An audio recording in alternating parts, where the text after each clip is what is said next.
Hello बच्चों, जय हिंद। आज हमारा, अब ध्यान से देखो प्यारे बच्चों, आप हाई स्कूल के जो छात्र हैं, अभी तक हम 110 बहुविकल्पीय प्रश्न करवाए थे ऑब्जेक्टिव। अब हम हर एक lesson chapter wise important question एकदम बेसिक से धीरे धीरे कॉन्सेप्ट सहित बताने चलेंगे। 14 चैप्टर है, सबका पूरा चैप्टर वाइज एक चैप्टर की रिवीजन कराएंगे और आप लोग देखते रहिए, नहीं तो बहुत पश्चाताप होगा। क्योंकि हर एक क्वेश्चन समझ लीजिए फंसेगा। अगर नहीं भरोसा है तो पेपर देख कर आके मिला लेना, ठीक है। भरोसा हो तो आप लोग पढ़िए। चलिए, पहला क्वेश्चन हमारा पहले लेसन का पहला क्वेश्चन है अभाज्य गुणनखंड विधि द्वारा क्या लिखा गया है। संख्या 2520 और 10,530 का HCF और LCM ज्ञात कीजिए। ये पेपर में अभी देखो प्रश्न में आ चुका है। सबसे पहले संख्याओं का हम लोग गुणनखंड करते हैं, 25-20 का गुणनखंड करते हैं, अभाज्य गुणनखंड। सबसे पहले देखो यहाँ रफ पे बता देते हैं 25-20 का गुणनखंड। पहले 2 से काटेंगे, 2 1 के 2, 2 दूना 4, 2 छक 12, 2 शून्य शून्य। फिर 2 से काटेंगे, 2 छक 12, 2 तिया 6, 2 शून्य शून्य। फिर 2 से काटेंगे, 2 तिया 6, 2 1 के 2, 2 पंचे 10। फिर 5 से काटते हैं, 5 छक 30, 55 25, ठीक है ना। फिर 5 से काटते हैं, 13 पचे 65, 13 से कट के 1 आ जाएगा। तो इसके गुणनखंड में 2 कितनी बार आया है? 2 3 बार आया है बेटा। 5 कितनी बार आया है? 2 बार। और 13 खुद 1 बार है। अच्छा, अब दूसरे का गुणनखंड करते हैं 10 530 का।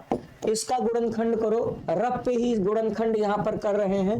देखो 10 530 का पहले 2 बार जाएगा, 2 पंचे 10, 2 दूना 4, 2 छक 12, 2 पंचे 10। फिर अब 5 से काटते हैं, 5 1 के 5, 5 शून्य शून्य, 55 25, 5 तिया 15, ठीक है। अब 3 से काटें क्या? 5 3 8 और 1 9, 3 से कटेगा, 3 त्रिका 9, 3 पचे 15, 3 1 के 3 ना। फिर 3 से कटता है, 3 1 के 3, 3 शून्य शून्य, नहीं सॉरी, 3 1 के 3, 3 1 के 3, 3 सते 21, ठीक। फिर 3 से कटता है, 3 त्रिका 9, 3 त्रिका 9, 3 9 27, 3 त्रिका 9, 3 9 27, देखते रहो 39 है। फिर 3 से कटेगा 13, फिर 13 से कट के 1 आ जाएगा। तो यहाँ पर 2 कितनी बार है? 1 बार है। 3 5 भी 1 बार है। चलो 5 भी कितनी बार है? 1 बार है। 3 कितनी बार है? 1 2 3 4 बार है। 3 बेटा 4 बार है और 13 1 बार है। अब ढंग से देखो, हम पहले निकालते हैं मासा। तो मासा में क्या होता है? अब जैसे 2 यहाँ 3 बार है, यहाँ 2 1 बार है, तो दोनों में मिला के 2 सबसे कम कितनी बार है? तो सबसे कम 1 बार है। तो यहाँ 2 1 बार आएगा। 5 भी कितनी बार आएगा? 1 बार आएगा। यहाँ 3 है लेकिन ऊपर नहीं है, 13 भी 1 बार आएगा। तो 5 दूना 10, 13 दहम्मा 130, इसका क्या हो गया? मासा।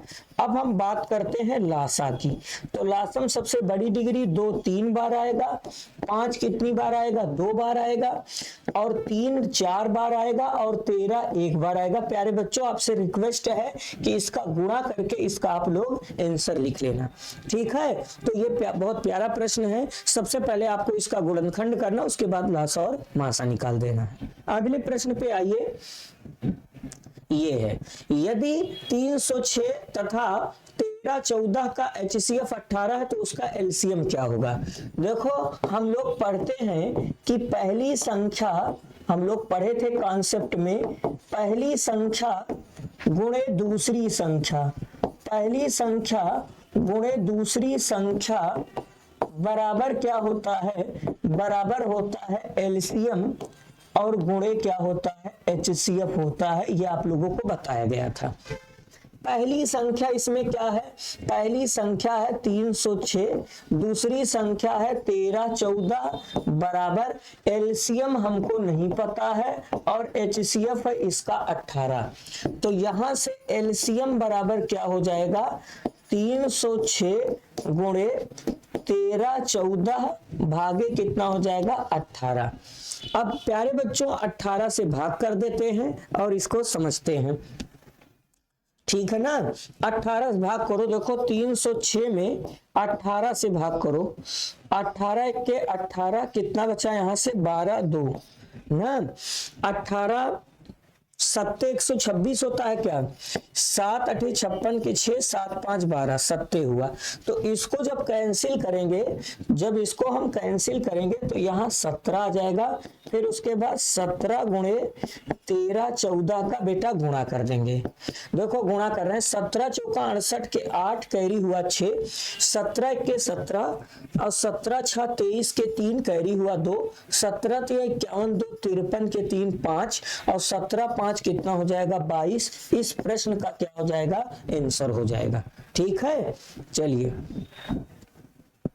अगला कह रहा अभाज्य गुणनखंड विधि द्वारा 96 और 404 का HCF और LCM निकालो। देखो कैसे करना है, सबसे पहले 96 है, 96 है सॉरी 96 है, इसका भाज्य गुणनखंड करो। देखो यहाँ कर रहे हैं 96, सबसे छोटी संख्या 2 है, 2 चौक 8 2 8 16, 2 से काटेंगे कितना जाएगा 2 दूना 4 24 दूना 48, 2 से काटोगे 12, 2 से काटोगे 6, 2 से काटोगे 3, 3 से काटोगे 1, 2 कितनी बार है 2 2 4 1 5 बार है, 2 2 4 1 5, तो 2 कितनी बार है 5 बार और यहाँ पर 3 बेटा 1 बार है। अब 404 का गुणनखंड करो, ऐसे आपको कर लेना चाहिए। 404 का गुणनखंड, 2 से काटे 2 दूना 4 2 शून्य 0 2 दूना 4, 2 से काटो 2 1 के 2 2 1 के 2। अब ये किससे कटने वाला है, अब अभाज्य गुणनखंड करना है, 2 के बाद 3 करो, 3 त्रिका 9 नहीं कटेगा, 4 से काटना नहीं, 5 से कटेगा नहीं, 7 से काटो, 7 1 के 7 31 आ गया, 7 से नहीं कटेगा, ध्यान से देखते रहो ऐसे, 7 से नहीं कटेगा। फिर उसके बाद हमको ट्राई करना है 11 से, तो 11 दहम्मा 11 9 99 होता है, 11 से नहीं कटेगा। फिर उसके बाद 13 से काटना है, 13 से भी नहीं कटेगा। फिर किससे काटना है, 13 से नहीं कटेगा। फिर 17 से, 17 भी नहीं कटेगा, 17 छक्का 102 होता है। फिर 23 से काटो, 23 से नहीं कटेगा, ठीक है ना। तो ये शायद 101 ही आएगा, ये कट नहीं रहा है तो 101 आ गया। तो इसमें 2 बार आया और 101 1 बार आया। अब हमको इसका मासा निकालना है, मासा, तो दोनों में मासा में सबसे कम घात 2 बार है और बाकी 3 नहीं लिया जाएगा, 101 नहीं, चूंकि 2 दूना 4 आ गया। अब बात आती है लासा की, तो लासा में सबसे बड़ी में 2 की पावर 5 लेंगे, खुद 3 लेंगे और 101 ले लेंगे। तो 2 की पावर 5 3, ये 96 गुणे 101 करेंगे, तो इसका आंसर आ जाएगा 96। ये प्रश्न का आंसर हो जाएगा, ये लासा हो जाएगा और ये मासा हो जाएगा। चलिए अगला, अब देखो ये इंपॉर्टेंट है, ये सब सवाल इंपॉर्टेंट है, हमको प्रूफ करना है, प्रूफ करना है कि ये संख्या एक अपरमेय है और हम जानते भी हैं। तो अगर किसी संख्या को अपरमेय संख्या सिद्ध करना है तो सबसे पहले उसे हम परमेय मान लेते हैं। तो सबसे पहले हम इसको मान लेते हैं, ध्यान से देखो, हम मान लेते हैं, माना 5 + √3 एक परमेय संख्या है। एक कौन सी संख्या है, एक परमेय संख्या है, एक परमेय संख्या है। अगर ये परमेय संख्या है तब ये क्या होगा, तब 5 + √3 किसके बराबर होगा, P/Q के बराबर होगा। समझ में आया, 5 + √3 P/Q के बराबर होगा, जहां P व Q क्या है, पूर्णांक है, जहां P व Q क्या है, पूर्णांक है। फिर अब आपको क्या करना है, बिना रूट वाले को उधर भेज देना है। तो बिना रूट वाला 5 है, सॉरी बिना रूट वाला 5 है, तो √3 बराबर P/Q माइनस कितना हो जाएगा 5। अब इसको समझना है, √3 बराबर P माइनस इसके नीचे बटे करके P माइनस 5Q/P के P हुआ। सॉरी क्यू हुआ, यहां से क्यू है। अब आपको दिमाग लगाना है, अगर पी और क्यू पूर्णांक है, ध्यान से देखो, अगर दो नंबर पूर्णांक है तो उसमें 5 से गुना करके घटाओगे तो ऊपर वाला भी पूर्णांक होगा और नीचे वाला। पूर्णांक बटे पूर्णांक से परमेय संख्या का निर्माण होता है। तो यहां पर आपको ऐसे लिखना है, लिखोगे यहां पी क्यू व 5 क्या है, पूर्णांक है। 5 क्या है, पूर्णांक है। अगर ये पूर्णांक है तब पूर्णांकों से जो कबाड़ बनता है, तब ये जो बना है क्या क्या बना है, p माइनस 5q बटे q एक परमेय संख्या है। एक कौन सी संख्या है, एक परमेय संख्या है, एक परमेय संख्या है। अच्छा, और हम जानते हैं कि अब दो संख्या के बारे में बताएंगे, इसके बारे में बताएंगे। तो इसके बारे में हमने देखा कि ये परमेय है, अब इसके बारे में हम बताएंगे। हम जानते हैं कि √3 एक अपरमेय संख्या है, √3 एक अपरमेय संख्या है, √3 एक अपरमेय संख्या है। अब आप लोग बताओ, ये कौन सी संख्या है, परमेय, और ये कौन सी संख्या है, अपरमेय। तो परमेय और अपरमेय संख्याएं कभी बराबर नहीं होती हैं। यहां देखो बराबर आ गई, तो जो चीज अगर कभी ना हो वो हो जाए तो उसी को विरोधाभास बोलते हैं। भाई परमेय और अपरमेय संख्याएं कभी नहीं बराबर होती हैं, लेकिन यहां बराबर हो गई हैं।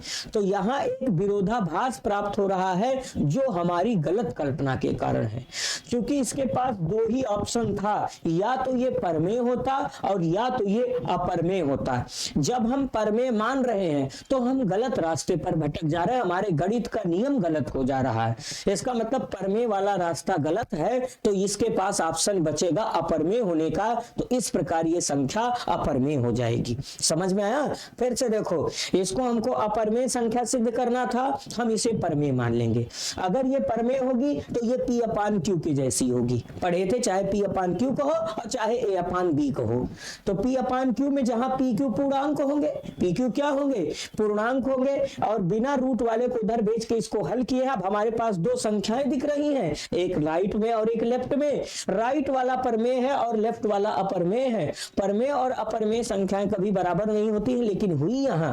तो जो चीज ना हो वो हो जाए, वो गणित का नियम गलत है भैया। परमेय मान चुके हो तो यहां पर आप लिखोगे, ध्यान से देखो, यहां पर यही चीज लिखना है। यहां एक विरोधाभास, यहां एक विरोधाभास प्राप्त हो रहा है, यहां एक विरोधाभास प्राप्त हो रहा है, यहां एक विरोधाभास प्राप्त हो रहा है जो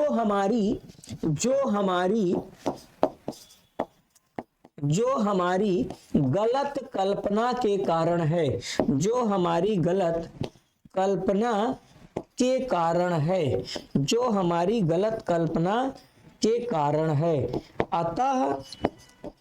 अतः क्या 5 + √3 एक अपरमेय संख्या होगी, एक अपरमेय संख्या है। बस यही आपको करना था। समझ में आया? तो कुल मिला के आपसे रिक्वेस्ट है कि इस प्रश्न को एक बार आप जरूर पुनः देखेंगे और इसे दोहराएंगे। हम हट जा रहे हैं, आप लोग स्क्रीनशॉट इसका ले सकते हो। चलिए अगले प्रश्न पे हम आते हैं, 5वां। सिद्ध कीजिए 2 √3 एक अपरमेय संख्या है। सेम प्रश्न है, ध्यान से देखो, इसको भी ऐसे सॉल्व करोगे। सबसे पहले हम लोग क्या करेंगे, सबसे पहले हम लोग मानते हैं, माना 2 √3 एक परमेय संख्या है, एक परमेय संख्या है। इसको हम एक परमेय संख्या मान लेते हैं, एक परमेय संख्या है। अगर ये परमेय संख्या है तब ये किसके बराबर होगा, 2 √3, चाहे यहां a अपान b कह देते हैं। चलो, जहां a व b क्या है, जहां a व b पूर्णांक है। समझ में आया? अब ध्यान से देखो बच्चों, बिना रूट वाले को उधर भेजना है, तो √3 बराबर a अपान क्या होगा 2b होगा। अब आपके पास दो चीज है, एक लेफ्ट में और एक राइट में। मैं बार बार रिक्वेस्ट करूंगा, अगर दो चीज पूर्णांक है तो उनसे चाहे जो कबाड़ करोगे वो पूर्णांक बनेगा। अब जैसे a अपान b पूर्णांक है, इसमें दुगना करोगे पूर्णांक होगा और ये परिमेय संख्या होगी। तो यहाँ क्या हो रहा है, यहाँ a b व दो क्या है पूर्णांक है, a b व दो क्या है पूर्णांक है। अगर ये पूर्णांक है तब क्या होगा, तब a बटा 2b, तब a बटा 2b एक परिमेय संख्या होगी, एक परिमेय संख्या होगी या परिमेय संख्या होगी, चलो होगी लिख देते हैं, एक परिमेय संख्या होगी। और हम जानते हैं, क्या जानते हैं, हम जानते हैं कि √3 एक अपरिमेय संख्या है, एक बस लिखना है, एक अपरिमेय संख्या है। अब ध्यान से देखो, ये कौन सी संख्या है, अपरिमेय, और ये परिमेय। तो परिमेय और अपरिमेय संख्याएं कभी बराबर नहीं होती है, लेकिन यहां हुई। तो लिखेंगे यहाँ एक विरोधाभास प्राप्त हो रहा है, यहाँ एक विरोधाभास प्राप्त हो रहा है जो हमारी गलत कल्पना के कारण है, जो हमारी गलत कल्पना के कारण है, जो हमारी गलत कल्पना के कारण है। इसका मतलब हमारी कल्पना गलत है। कौन सी कल्पना, परिमेय वाली, परिमेय का ऑप्शन गलत है। तो लिख देंगे लास्ट में, अतः क्या 2√3 एक अपरिमेय संख्या है या अपरिमेय संख्या होगी, एक अपरिमेय संख्या है। बस यही आपको प्रूफ करना था। समझ में आया? तो आप लोग इसको बार बार देखिए, समझ लीजिए। ऐसा क्वेश्चन पहले लेसन से क्वेश्चन का आना अनिवार्य है, अपरिमेय वाला। चलिए अब ये है, ये भी देखो पेपर में आ चुका है। ये कहाँ आया था, ये 2019 AY 20 22 इस तरीके से आया है। देखो कैसे सॉल्व करोगे, कोई बोलना मत, ध्यान से देखो इसको हम कैसे समझाते हैं।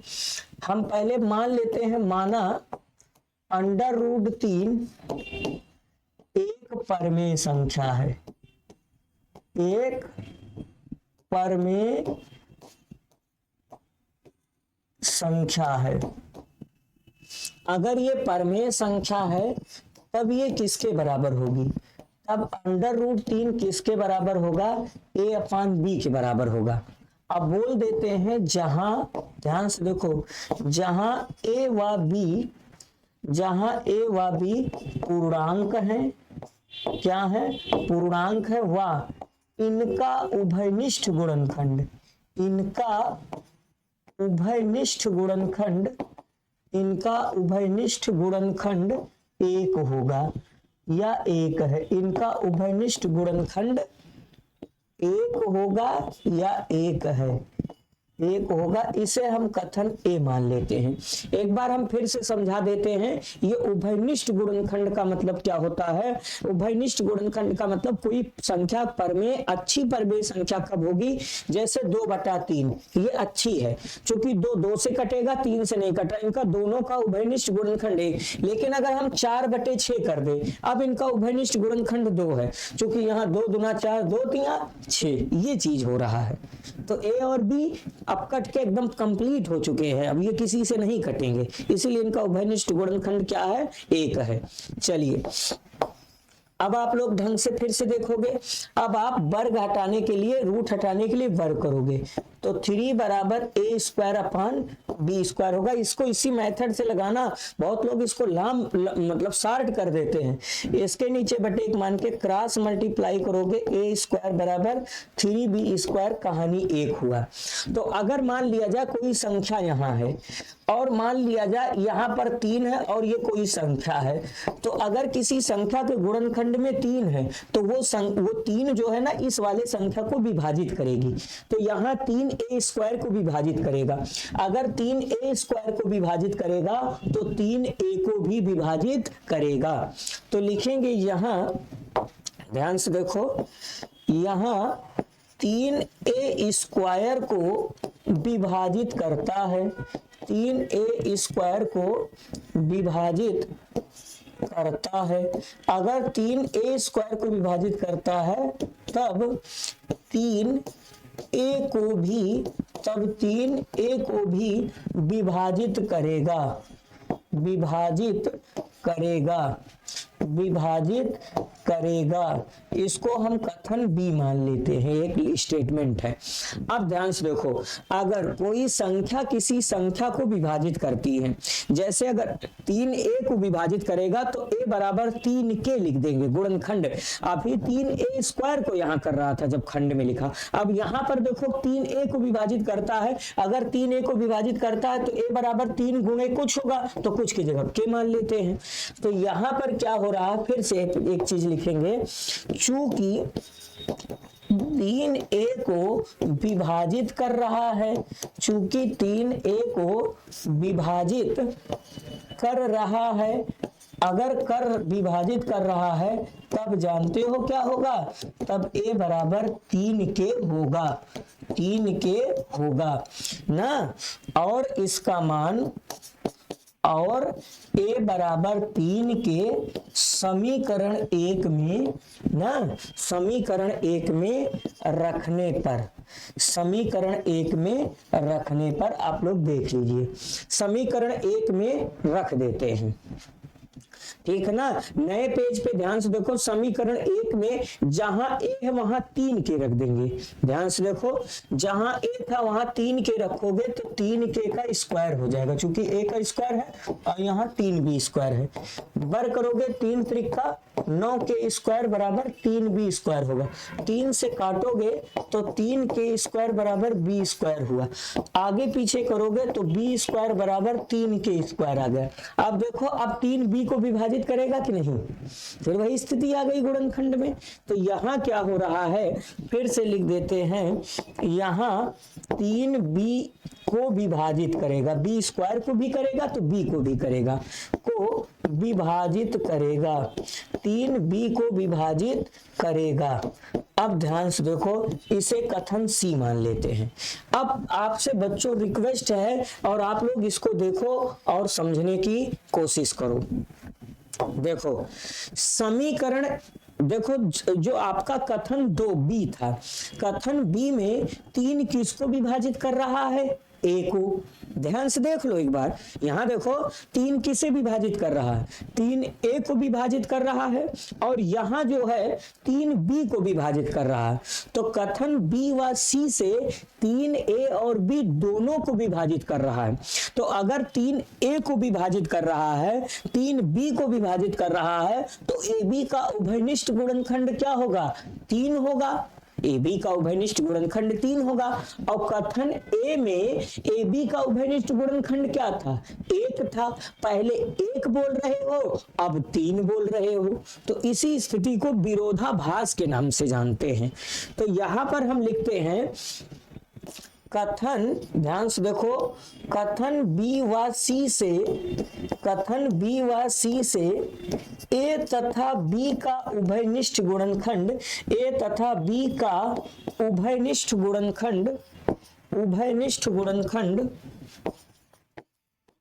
उभयनिष्ठ गुणनखंड, उभयनिष्ठ गुणनखंड, उभयनिष्ठ गुणनखंड 3 है।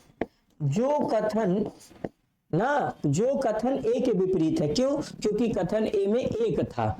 जो कथन A के विपरीत है, जो कथन A के विपरीत है, या कथन A में 1 था, अब 3 हो गया। पहले आम कह रहे हो, अभी मिली कह रहे हो, गड़बड़ कर रहे हो। तो वही चीज लिखेंगे, यहाँ एक विरोधाभास, यहाँ एक विरोधाभास भास प्राप्त हो रहा है, विरोधाभास प्राप्त हो रहा है, विरोधाभास प्राप्त हो रहा है, जो हमारी गलत कल्पना के कारण है, जो हमारी गलत कल्पना के कारण है, कल्पना के कारण है, जो हमारी गलत कल्पना के कारण है। तो फिर लिख देते हैं अतः क्या √3 एक अपरिमेय संख्या है, √3 एक अपरिमेय संख्या है। तो कुल मिला के उम्मीद करते हैं कि आपको समझ में आया होगा। एक बार हम फिर से रिवाइज कर दे रहे हैं। किसी संख्या को अगर आपको अपरिमेय संख्या सिद्ध करना रहेगा तो हम उसे परमेय मान लेते हैं। क्या मान लेते हैं? परमेय। तो हम मान लेते हैं, माना √3 एक परमेय संख्या है। अगर √3 एक परमेय संख्या है तो यह a/b के बराबर होगा, क्योंकि परमेय संख्या की परिभाषा है कि ऐसी संख्या जिसे a/b या p/q के रूप में लिख सके, a तथा b पूर्णांक हो और इनका उभयनिष्ठ गुणनखंड 1 हो, वही परमेय संख्या है। तो अगर √3 एक परमेय संख्या है तब √3 a/b के बराबर होगा, जहां a व b पूर्णांक है तथा इनका उभयनिष्ठ गुणनखंड 1 होगा। इसे हम समीकरण कथन ए मान लेते हैं। अब क्या करेंगे? अब हम दोनों पक्षों का वर्ग करके यहां से एक समीकरण प्राप्त करेंगे। तो अगर किसी समय बार बार रिक्वेस्ट कर रहा हूं, कोई संख्या है और यहां कोई 3 है और यहां कोई संख्या है, तो 3 इसे विभाजित करेगा, तो 3a² को विभाजित करेगा। तो यहां 3a² को विभाजित करेगा तो 3a को भी विभाजित करेगा। इसे कथन बी मान लेते हैं। अगर 3a को विभाजित करेगा तो a बराबर 3 के होगा, a बराबर 3 के होगा। इसी का उल्टा मैं बोल रहा हूं। अगर कहीं पर a बराबर 3 के है तो 3a को विभाजित करेगा, और अगर स्टेटमेंट में बोल रहे हैं कि 3a को विभाजित करता है तो a बराबर 3k होगा। तो क्या करेंगे? a बराबर 3k को समीकरण 1 में रख देंगे। समीकरण 1 में जहां a है वहां पर 3k रखा जाएगा। तो a² है तो 3k का स्क्वायर करोगे, सॉल्व करोगे तो यहां एक स्थिति आ जाएगी b² बराबर 3k²। अब फिर देखो b² बराबर 3k² आ गया तो 3 किसे विभाजित करेगा? b² को भी करेगा और b को भी करेगा। तो यहां 3 b को विभाजित करेगा, जिसे हम कथन सी मान लेते हैं। अब कथन बी और सी में, कथन बी में क्या था? कथन बी में क्या था? 3a को विभाजित कर रहा है और कथन सी में 3b को विभाजित कर रहा है। समझ में आया? तो कथन बी व सी से a तथा b का उभयनिष्ठ गुणनखंड 3 होगा, और कथन a में a तथा b का उभयनिष्ठ गुणनखंड 1 था। पहले 1 था, अब 3 हो रहा है। तो ये हमारी बेवकूफी से 3 हो रहा है, जो कि हम परमेय मान चुके थे। समझ में आया? तो यहां पर क्या करेंगे? कथन बी व सी से a तथा b का उभयनिष्ठ गुणनखंड 3 है, जो कथन a के विपरीत है। यहां एक विरोधाभास प्राप्त हो रहा है, जो हमारी गलत कल्पना के कारण है। अतः √3 एक अपरिमेय संख्या है। समझ में आया? तो इस हिसाब से आप लोग इसका भी स्क्रीनशॉट एक बार ले लीजिए और एक बार इसको ले लीजिए। तो इस हिसाब से लेसन 1 के आज हम 6 महत्वपूर्ण प्रश्न पढ़ाए, और आपसे रिक्वेस्ट है कि इनको बार बार देखिए। इसी में से एक आध दो क्वेश्चन आने वाला है। बाकी ऑब्जेक्टिव हम करा चुके हैं। अब कल हमारा दूसरा लेसन रहेगा, उसमें से भी हम अच्छे क्वेश्चन करवाएंगे। ठीक है, इसको आप लोग देखते रहिए। आज के लिए इतना ही। थैंक यू, धन्यवाद।